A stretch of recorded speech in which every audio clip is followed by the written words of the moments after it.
Good morning and welcome to all the panelists of today's webinar and the participants of the program. Many congratulations to the organizers for having organized this event, which would have been otherwise session either in Mumbai or Pune. So we are now meeting online. Nevertheless, it's an opportunity for us to get back to understand each other.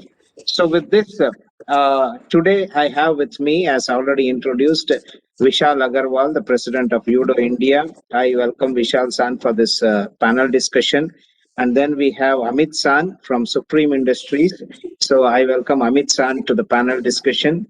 And we have Sandeep San from Furasia. So I also welcome Sandeep San to the panel discussion. Thank you. Ladies and gentlemen, yes, automotive industry is one of the fastest growing industry in India. And of course, we have been talking a lot about the COVID situation and the downtrend, what we observed. But now, if you see in the last 2 months, there is a very positive response in the market towards the automotive industry in particular. So this is a real opportunity for all of us on to take it forward. The momentum has to be taken forward, and it's a perfect platform wherein we are going to talk about the technologies and the future ahead in the automotive industry with the panelists representing the spectrum of automotive industry. So when we talk about the automotive industry and in today's scenario, something which is very, very talked about is the technological innovations, the connected cars, and all these technology driven aspects. But in the due course of the time, what is very important is plastics, the materials, the sustainability, recyclability, all these factors come in hand. And so I think these are the points which today we shall be deliberating, discussing, and we shall be sharing our thoughts and inputs to the benefit of all of us and all the participants today. So, not taking much time on this, going straight into the topic of discussion, as we all know, like plastics have been acknowledged as one of the versatile materials known for lightweight, replacing the metals, etc. But the plastics per se has got a very high respect in terms of the functionality, and when it comes to safety, plastics also play a very significant role. So, I would be talking now about the lightweight materials, choosing the materials, the lightweight materials as a starting point. So, may I now request Amit San from Supreme Industries to give his insight on how this lightweight materials are changing the trends and how the way forward in the years to come with the changes in technologies and trends. Amit San, over to you, please.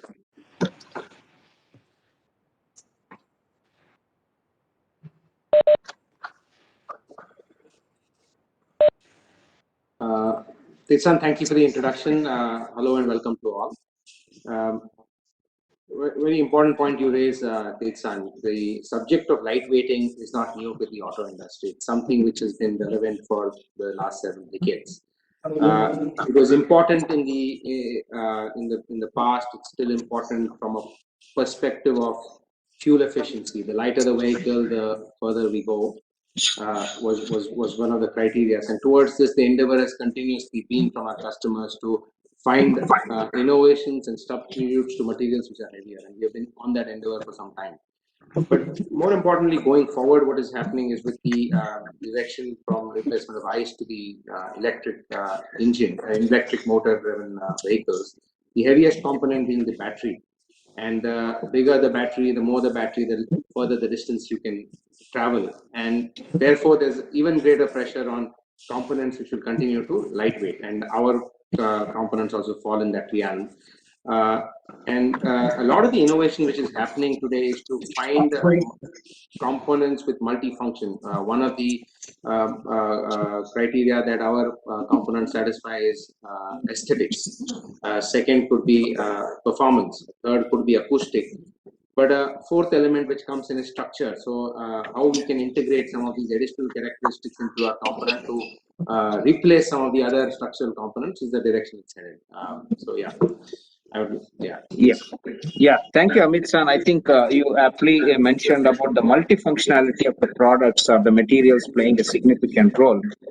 Having said that, I think I would now request Sandeep San also to give his insight because Sandeep San being a master of interior products and designing aspects, I think you can give us a lot of insight into this particular area, Sandeep San.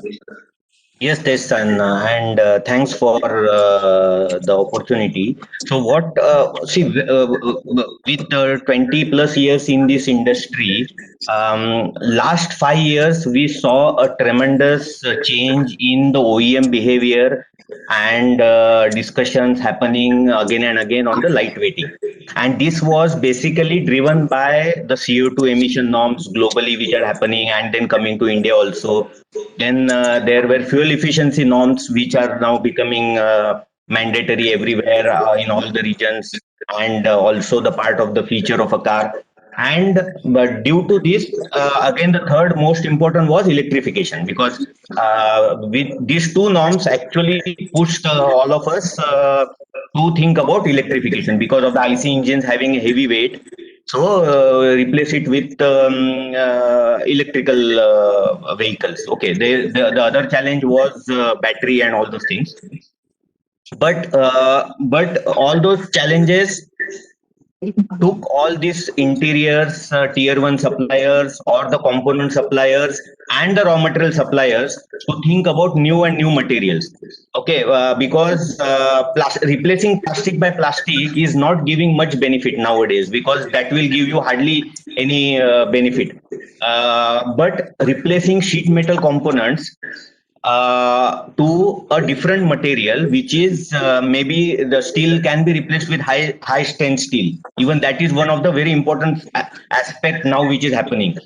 The high strength steel is getting replaced with composite materials. So composites with carbon fiber, glass fiber, long glass fiber. So a lot of things, materials are getting evolved, and that is one of the aspects which is coming into the discussions nowadays and everywhere. It is not only global OEMs, but also Indian OEMs are also talking of it because of the export of vehicles.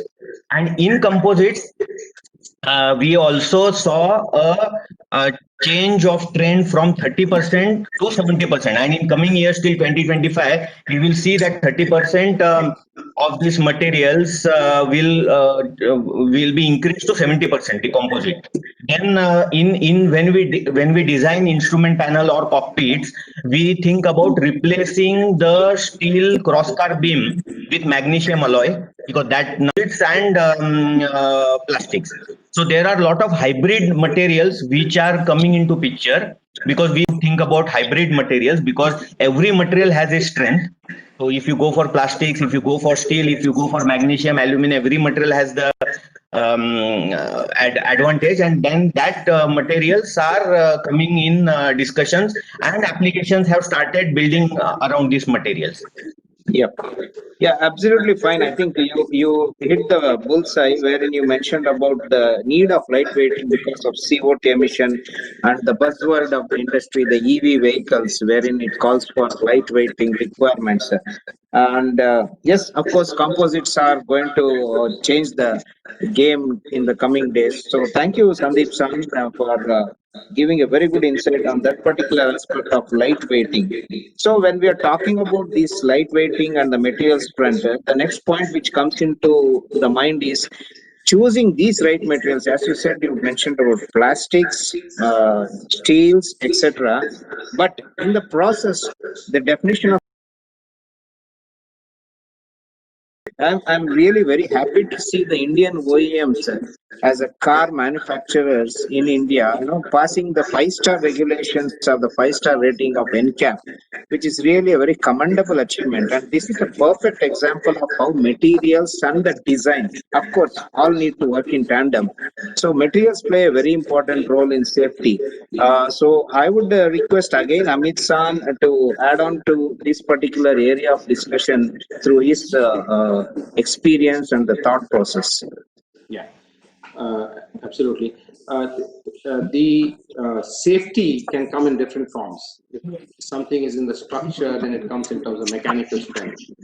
Somewhere else, safety could be in terms of burning and burn rate and how that should perform.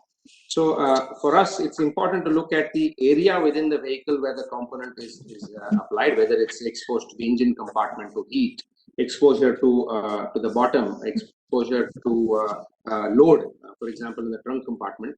Accordingly, the selection of material will happen. And as Sandeep San very rightly said, it's not only a single approach of one material, it's actually the composite approach that we take. And the selection of materials within the composite happens on the strength of the material, happens based on the availability, based on recyclability, several other criteria which go into it. And towards this, we then firstly shortlist the list of materials. Then the engineering, design, etc., has to marry together with the choice of materials to finally get the performance. So that's how we approach it, and that's the direction in which we take it. Sandeep San, thank you, Amit San. Sandeep San, from your viewpoint, from the interior materials or interior design safety, how was it connected for the upcoming vehicles in the future? Yes, Tessan. See, today we in Faurecia have a big tech center, and we had been designing the components of instrument panel, door panels, consoles, and also seating system in India. And the major challenge is selection of material. And when we select the material, we have a standardized process, or rather we should follow a standardized process. One is, first we come to the function. Okay, so the function is the first key criteria of the material selection. The second is most important for manufacturing, because we need to deliver the product with high productivity. So manufacturing process makes it very the selection of manufacturing process, plastic manufacturing process is key again, the second thing. The third, obviously cost is there, but if we take care of first two, cost will come into control, because we should always think about having a complete approach, holistic approach, rather than only on the per kg rate. Then the fourth is recyclability, because nowadays the recyclability of the material and the processes what we use is also the key factor when selecting a material. And all this put together, when we talk about the material selection, it also depends on the experience and knowledge of a designer, because many times in the industry we have mechanical engineers who design the material, who are traditionally using sheet metal as a material for designing.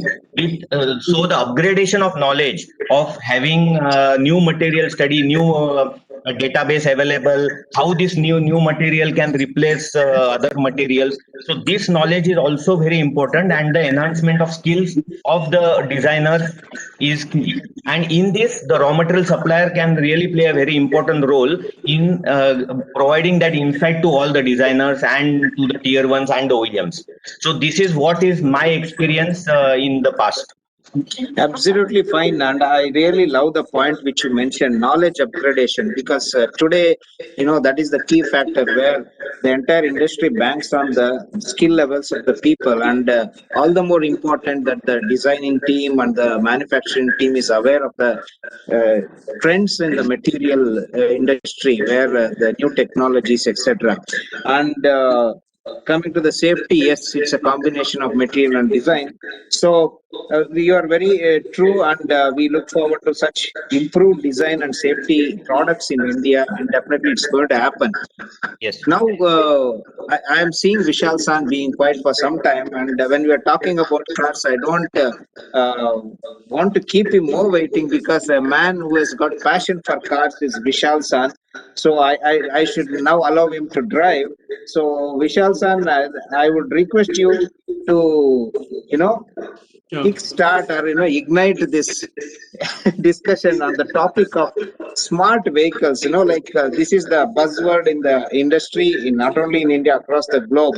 So when we are talking about smart vehicles, which are supposed to be the emerging trend, so how do you see the automotive industry accepting this change in the trend, or what the government, you can touch upon any of these aspects. So over to you, Vishal sir. Uh, Thank you, Tesan, and good morning, everyone. Thank you for having me on the panel. And for me, Tesan, smart vehicle is all about lot of sensors, gesture controls, voice recognition, face tracking, uh, all other features with lot of customization and tons of internet data for users and the OEMs. And again, like 5G is coming very soon, and it's going to be a big step for smart cars point of view. I'm talking about the cars with drivers, where all this technology is going to work in conjunction with a lot of existing parts and assemblies in the car. Also for hybrid or FCV, hydrogen fuel cell cars, or say for that matter, electric cars, the biggest challenge for the moment is the high cost and the durability of the batteries, which majorly are of lithium ion at the moment. And to overcome these challenges, as Sandeep sir also mentioned, there are a lot of development going on. Lot more will be done on the parts and materials and special applications. And in fact, we are already doing a lot of special projects on the battery segment. It is under development right now. And with more than 200 researchers in UDO R&D department globally, we are more than prepared to work on new developments, especially from hot runner side, and if I may take the liberty, on tooling side also as well from India. Yeah, I think very rightly said. I mean, when we are talking about smart cars, we need to definitely talk about hybrid technology, the fuel cell technology, etc. And very interestingly, like MG Rover, came up with the vehicle internet inside. I mean, that was I really like that caption. It's something very unique, and probably that has helped them to garner some market share. Where the tech savvy people and the youth of this country has really picked in, and nice to see some developments happening at the other OEMs of India. I on the same point of smart vehicles. Sandeep San, can you give your insight as to how you would foresee the entry of smart vehicles in Indian scenario? Yes, Tesan, and this is not so far entry of smart vehicles in India. In fact, in India, it will be more faster because we are the number two smartphone users. Okay, so I always look at smartphones and automobile. So on a lighter note, when I say auto and mobile, it is now becoming one. So that's why it is. So your smartphone, how easy you can integrate with your vehicle is what we always think about. Okay, so we never. I think 3-4 years back, Apple CarPlay and Android Auto was a feature which was in the premium. Now it has come in all the cars. So this is the way how all smartphones will get connected to the smart vehicle, and then all your mobile features will come in your automobile. So that is one thing what I could see, but how we are going to use these features, or how we are going to use the smart vehicles to our traditional components, like we are into seats, we are into instrument panels, how this is going to impact our products. So today in seats, if I see, we have Bluetooth operated seats. So this is one of the thing which we develop, and how we can operate it through our mobile phones. So this is one thing what we have developed, and we are doing this for global this thing, and electrical vehicles are demanding this because electrical vehicle has to have lot of features to showcase. Then the second thing is smart surfaces. So we have the traditional switches, the analog switches will get replaced with smart switches, touch panels. So these are calling for new materials on the instrument panel, or on the door, or on console. Okay, so all these things are making a big change in our traditional products. Okay, the instrument panel will raise, the seat will stay, the dashboard will stay, but these materials are bringing challenges. New materials are there, new development processes are coming into picture. Absolutely, absolutely fine. Thank you. And I really love the point what you said, automobile. I think that's a learning for me, and I should share with my family as well today. Like how it has got integrated, and the knowledge for me and for many today would be a Bluetooth operated seats, and it's a fantastic way of innovation going on. I recently remember the Mercedes Benz advertisement where you're talking about smart cars and you can operate everything, keep your house ready, garage ready, the fridge also operated sitting at your remote place in your car. And these are the developments which are taking place, and I definitely say that India is not far behind. I think we should be able to look through all these things. So that's very nice. And when we are talking about smart vehicles, I think something which is related to smart vehicles is IoT and what do you say, connected cars. Okay, IoT from the manufacturing point of view and connected cars. So this goes well in hand. So I would now request Vishal San, again a car enthusiast and a car lover, to talk something from that viewpoint. And you have got good live examples to share, is what I understand. So over to you, Vishal San. Sure. Tesan, before that, I would like to talk about the evolution of cars. Might be of some interest to everyone. Cigarette lighter came in the cars in 1925. Radio came in 1930. Power steering, I guess, came somewhere in 1955. Cassette players somewhere in early 70s. Airbags came in picture in 1984. And the navigation in the car came somewhere around 1995. And then came the USB port, Bluetooth connectivity in early 2000, which became the base for the concept of smart cars, what we are seeing today now. And soon, self-driving features and digitalized in-car experience, would not be any special perks for the OEMs. They will be necessity. As Sandeep sir also said, a lot of things are coming up in the car. And self-driving technology, I guess, is becoming the biggest opportunity artificial intelligence has created in the automotive segment. I believe from the present numbers of IoT-enabled cars deliveries which are there on the road right now, it's going to be double, say by 2025, and which shows that how fast the OEMs are developing new products which are IoT-enabled, and also they are upgrading their existing portfolios. So, as suppliers and vendors, we better be ready for that, because I see a huge potential on that side. And as Sandeep sir said, is auto in mobile absolutely correct. It is India is going to adopt this technology very fast.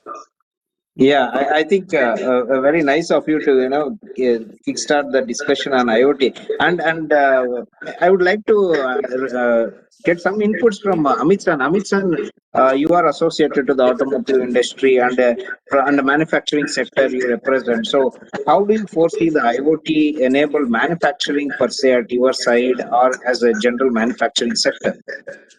Yeah, I'd like to bring a different perspective to IoT and connected cars. Okay, so a large part of what we do is managing the acoustic NVH in the car, and a key feature of connected cars is the ability to communicate verbally with the car. And to make that, the sound environment in the car, whether it's the sound coming from outside, from the road, whether it's out of the structure, or whether it's just the sound within the cabin, which is there from echoing, etc., has to be managed very accurately. So a lot of emphasis now for our range of parts and what we do is in that area of sound management. Frequencies can change, but sound doesn't go away. So managing that accurately so that precise communication can go from the user, the driver, or the passenger to the vehicle is very important. More so when we are going also to autonomous. So you can imagine the implications when you're telling the radio to start a certain channel, that it starts the wrong channel. But if you're giving something to do with mobility and that instruction get interpreted wrongly, it can be a disaster. So the sound quality is becoming an important criteria, and towards that we have a lot of innovations happening. First at a materials level with the materials that we make, lighter materials, ability to still manage the sound frequencies, the new sound frequencies that need to be addressed even more so, and at the same time ensuring that aesthetically and other performance criteria are also met. So that's coming from my side in terms of what is happening with IoT connected, not necessarily with the IoT or electronic devices, but other parts how they are impacted. Oh, absolutely. I mean, I agree with you, Amit San. I mean, how many of us realize when we're traveling a car, noise is such an important factor? See, we always talk about, the aesthetics, the looks, and, the comfort of the seats, the color, everything. But I think we give the least priority, or we don't bother, at least in the Indian context point of view.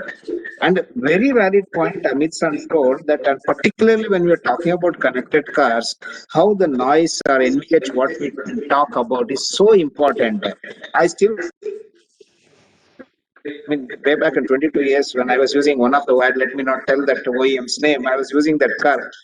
Beautiful, world famous car it is, but I could not withstand the tire sound which I could, get inside the cabin.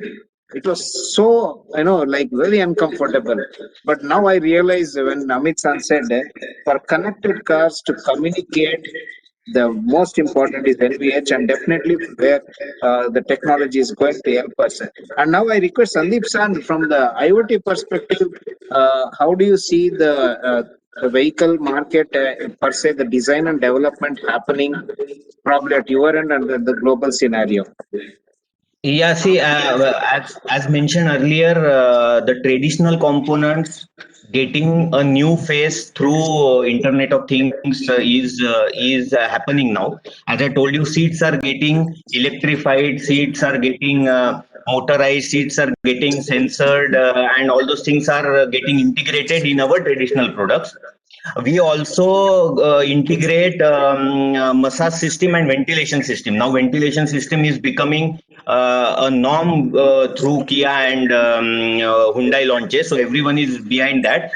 But how to activate the ventilation system and the heating system in the car through IoT platforms, through mobile, is one of the thing which is the developments which are happening. So these things are getting very fast integrated in our traditional product.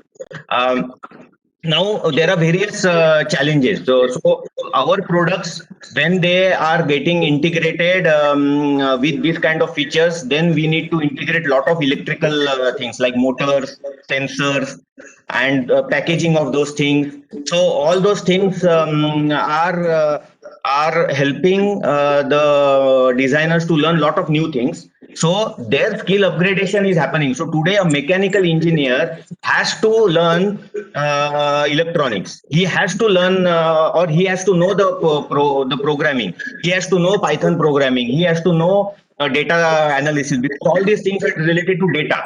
They capture the data, and okay, next time I was sitting on a seat, and then after 2 minutes I started my ventilation. So these things we integrate, and this is the new design thing. We don't have to do now a traditional design like, okay, load, then strength of material, and then select the material. No, this is by default considered, because we have 50 years of experience of designing that.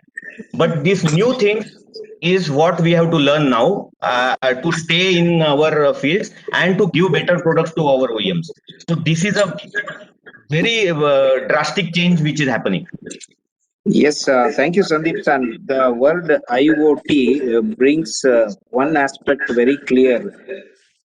I still remember during the engineering days, there used to be a tussle, between the mechanical engineers and the software engineers for reasons known across the globe. Okay, and today the scenario has totally changed, and a mechanical industry has to have a software engineers in their profile, and similarly, the software industry needs a mechanic. It's an integration of the mechanical, the electronics, and the software engineering, and mechatronics, what we call. So today I think everybody looks on par, is what I say. And nothing against any stream of engineering, but IoT has really helped the various engineering streams to come together. And when we are talking about cars, this is my viewpoint, that the manufacturing industries, whether it's a tier 1 or tier 2, how fast they can adapt themselves to the requirements of the OEMs in terms of the technology driven, in terms of the connected car aspects is going to be the key for the success of the OEMs, particularly related to the IoT technology. So, in India, it's in the nascent stage, but I see lots of developments happening and programs happening, as you rightly said, knowledge upgradation activities going on. I think we all have got a big role to play in learning more on IoT and also drive this in our own organizations as the time scales up. So, a very valid point you talked about IoT, and I think IoT itself calls for a days long discussion, so we can keep on deliberating. So, I mean, that's not the whole purpose here. So, we will go to one another important point. When we talked about materials, we talked about selection of materials, lightweighting of materials. There is something which comes to our picture is about the sustainability and recyclability. I think this is one of the bigger challenges of today, where we are all talking about, the global warming, the emissions, then the CO2, everything related to the environment and technology together. So from that point of view, when we look at the materials used in the automotive industry, maybe plastics, maybe steel, or maybe composites, blends, alloys, whatnot, tires, rubbers, etc. Everything have to be viewed from raw material stage up to the end user stage. So from that perspective, that brings us to the most important point is about sustainability and recyclability. And I'm very sure this point is so important, and Amit San will definitely be, helping us to know more about it. So I request Amit San to give his insight into the sustainability and recyclability, which are the challenges and any innovations which are happening or likely to happen.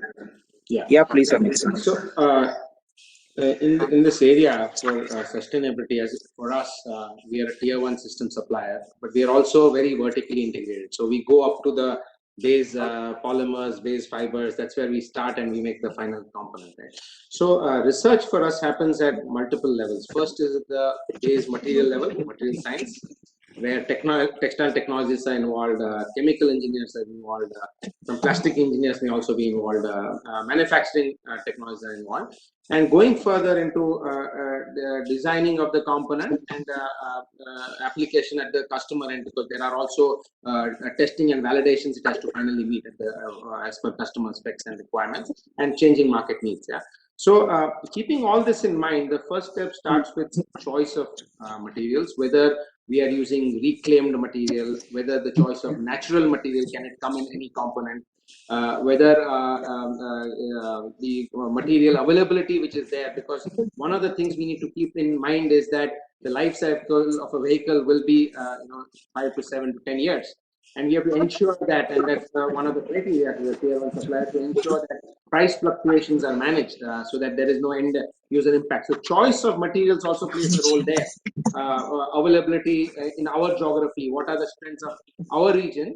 While there are some limitations and boundaries within which the OEM will try, there are opportunities for innovation there as well. So if we start with material choice, we put it down in a grid, see how it plays out in meeting customer criteria of performance, weight, safety, price, availability, risk of currency. All this has to be put down in one metric.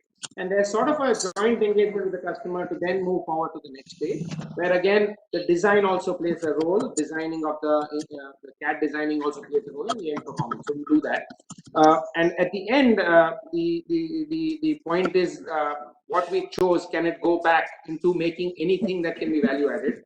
So that responsibility also lies with us in ensuring that we make the component with the choice of single polymer based, or polymers which can then be separated, or fibers which can be separated. All this plays an important role in the selection that we make. Yeah. Yeah, thank you very much, Amit San. I think you hit on the right point. When we are talking about recyclability and sustainability, I would again request Sandeep San to give his viewpoints because it plays so important role in terms of the vehicle interiors. And today we are talking about vehicles for 10 years or 15 years. But okay, earlier people used to keep for 30 years, but today people are looking at much shorter period. But still, sustainability plays an important role.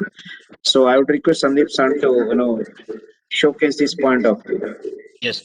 So today, one thing what I could think about is first we have to change our mindset of looking at recycled material in a inferior way, because today we think that recycled material is inferior, and so that it should be cheaper. So this is one thing what we have to first stop, because a plastic or a polymer, even if it is going through a second cycle of heat cycle, the properties are hardly deteriorating by 2 to 3%. So first we have to ensure that recycled material is not an inferior material, and it is not to be treated as a half the price of the virgin material. So this is one thing what we have to take care, and OEMs will play a very important role in defining the recycled material into their material specification. So this is now happening because I see a lot of global OEMs defining some of the parts into 100% recycled material, because this is what the Japanese OEMs are doing, this is what the US OEMs are doing, and this is a good sign. But there is a lot of things to be done. Then the second aspect is changing the technology, because today what happens, we do say for example, I do some aesthetic art, then I do painting. So this is one of the things which avoids recycling. So new technologies which are coming, like rapid heat and cool. Rapid heat and cool technology helps you to have a virgin material with the same gloss. Okay, so you don't need painting, and then you keep the material in a non-recyclable case. These are the new things which are there, and so we have to adopt this new change, which will help the material to get recycled. So we have aesthetic challenges. Aesthetic challenges can be overcome by new manufacturing processes and selection of new materials. Yeah, I think that's perfectly said. Very important point which you mentioned. The perception of recycled or reprocessed material are inferior and cheap. That has to really change in the Indian scenario and probably global scenario also as well. But yes, the rapid heat and cool technology, yes, there is some initial investment for that, but as a product requirement, it will definitely help us to meet the end requirements. Vishal-san, from the tooling industry, since you represent the tooling related industry, so how does the tooling or the associated industry look from the recyclability, where they use a lot of steel materials and all those things, and you per se, as Udo itself does lots of material usage, then how do you see recyclability as a point ahead? Sir, what happens for recyclability? Honestly, I haven't seen much to be done in automotive sector in tooling for the tooling side. But being a hot runner supplier, we work for a lot of other segments. Just to take a few names, electronics, where it is LED TVs and mobile phones and many other sectors. And what happens is when we work for the LED frame segments, there a lot of recyclability of the tooling is done, even for that matter, to a great extent for hot runners also. They have something called mold in mold also, where a 42-inch TV frame and even a 32-inch TV frame is done in the same one. And when that model is absolute, the same base is used for a smaller size of the TV frame. So that kind of things are yet to come into automotive. But from hot runner side and something, we have a lot of experience in that. And if the things come up, we are more than prepared for that. And also on the aesthetical part, as Sandeep sir said, the hot and cold technology, that is something really amazing technology, and we are eagerly looking forward to come into automotive, for that technology to come into automotive, because we are using it big time into mobile phone and TV frames, a big time into that. For mobile phone, you see the back cover with glossy finish, it is all because of the hot and cold. We have some very big installations for hot and cold in India, for white goods, for LG, Samsung, for their TV frames and others. in Korea, we have done couple of projects for door panel with hot and cold, but not on a very larger scale. There are some challenges related to that, and even if I take it little further on that, there are a lot of new technologies which are coming to wait, like hot and cold in automotive. But maybe the challenge is because of the commercial aspect is a big challenge at the moment to Yeah. accept the technologies in the market. If I take an example or pick an example, that is like 2K parts, where the technology for hot runner, mold, tooling, and even for that matter, molding machine, because you can't use a normal molding machine, is already ready. It's already done to a certain extent in India, but because that implementation of 2K parts, especially the bigger size 2K parts, is not done on many models in Yeah. India. So that is why you're not able to spread that technology at large in the segment at the moment. True, very true. Since you touched upon that point, I mean, I have seen this about a few years back in Japan, Yeah. particularly some of the gear shift consoles and the panels are manufactured using this hot cold technology to avoid the weld line and meet the construction. And now the steering wheel airbags, the steering wheel driver airbag and passenger airbag covers, the tail line, Yep. those things are all undergoing this change of technological usage, that is heat and cool technology. So yes, definitely when we look at the technology, materials, everything, we need to keep in mind sustainability and recyclability. I think that brings us to the one more point of discussion is about circular economy. I think this is one of the another buzzword which has caught up in recent times, where everybody talks about from linear economy to the circular economy. And one of the best example is an automotive industry which can really correlate. And I would now request Amit San to give his viewpoint from the circular economy. How does it really uh, happen from the Indian scenario, where we have already talked about recyclability, reuse, and all. So, Amit San, over to you for your viewpoints. Yeah. With regards to the circular economy in India, it's still early days. And for it to happen, really, the entire supply chain has to be cleared up. From a manufacturing material choice point of view, etc., we will do. And really, at the end of vehicle life, these components can come back to us. And we can do something with some of the components, at least, which we design with complete recyclability in mind. But the entire supply chain doesn't exist today of how it will go from the OEM to where it will go and where it will come. And maybe it is fine because there is a time to evolve, because today we are thinking of these components. Maybe the components have to come back in the next 10 years, and parallelly those industries will develop for collection of materials and separation of the different components, and then making sure that what has to come to us comes to us, what has to go to another component or material supplier goes there. So to me, these are early days, but it's something to keep in mind. And where the emphasis has to come is on parallel industries which need to also develop and get organized. Absolutely, Amit San. I think you brought in a valid point, to really work stronger in the circular economy scenario. I think how the industry develops and at different segments like the tier 1, tier 2, and all the supply chain, there has to be a continuous improvement what we need to see. I think this is a very valid point. And more organized and structured approach is what is required, is what I think was your point.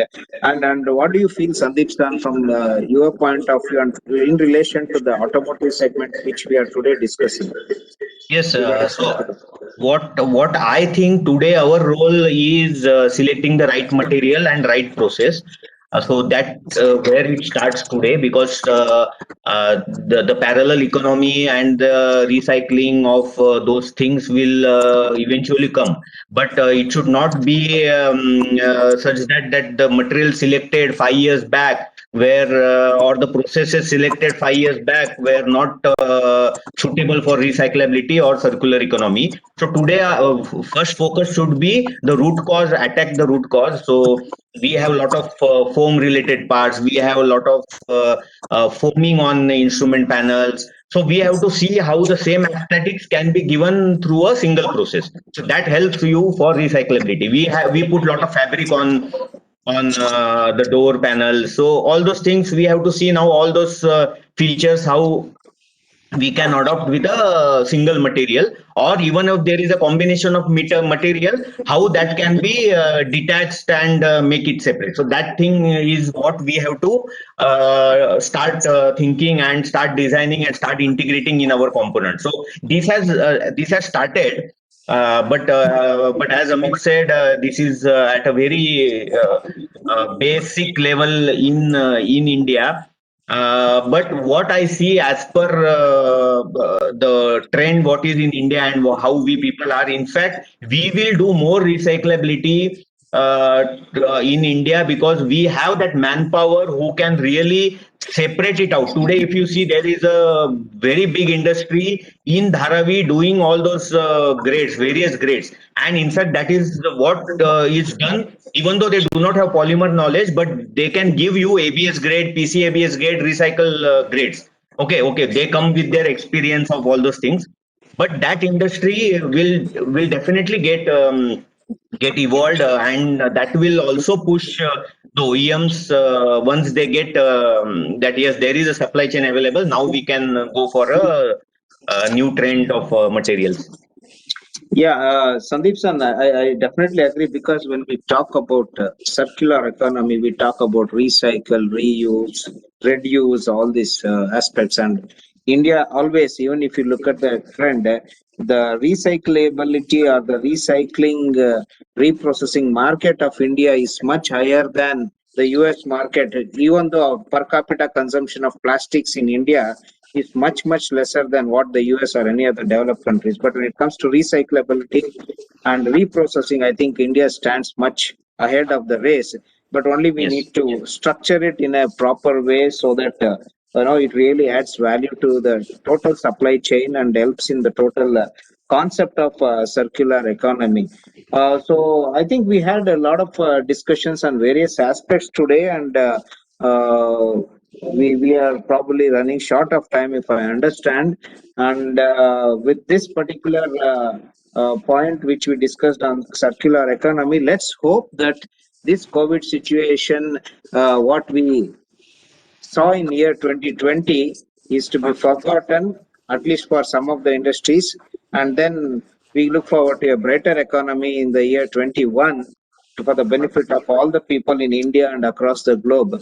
So with that, I uh, thank you, the entire panelists today. Amit San from Supreme Industries, then Sandeep San from Furasia, and then Vishal San, particularly from the tooling industry and the supporting industry, Udo India. So thank you very much. I think there are a couple of questions which I would like the panel to deliberate. I have just received. There is a question to Mr. Vishal Agarwal. Want to know, one of the audience want to know, especially for reused plastic material for wall gate system for car tail lamp, TK lens, or any lamp parts. Also, hot and cold technology for car headlamp lens molds useful. So, I mean, this is the context of the point which they have raised. If you can just add some value to the point, that would be fine, Vishal San.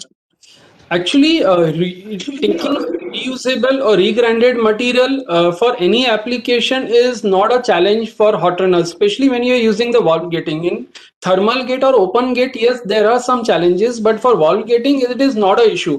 As I said, we work on a lot of other segments where the recycled material sometimes goes up to 40-45%. There are segments, where it is okay and it works. So for us, that's not a challenge. I'm not sure how much you can put a recycled material for a clear headlamp. Honestly, I can't answer on that. But as far as hot and cold technology is concerned, for a lamp, yes, it is very much possible. But till 3 or 4 years back, hot and cold was only applicable on the flat surfaces, because you need a cooling line below that. 6 or 8 below that, you need a straight cooling line. But with the emerging technology of bonded manifolds, or the ISO things, we can have any kind of a curved line in that.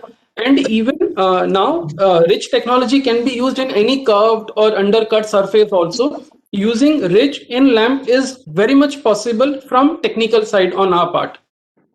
Okay, that And thank you not very only much. that, I sir, think Rich, the best part over and above the aesthetics, it helps you to reduce the cycle time like anything. In many Yes. cases, we have seen the reduction in cycle time goes up to 30-35% for mobile phone and electronic industry. So that's a big added advantage of hot and cold. That's really very encouraging information what Vishal San you have shared in terms of the feasibility, the productivity, and as well as the quality. You have touched upon all the three things for the gentleman who has asked this particular question. Pardon me, like we are running short of the time and we are not in a position to take up further more questions. So I once again thank Vishal San, Sandeep San, and Amit San for having spared their busy time and able to come over here for this wonderful discussion. So thank you very much, and I wish you all a great year ahead, year 2021. Thank you. Thank you, Tej san. Thank you, Tej san. Thank you for having us.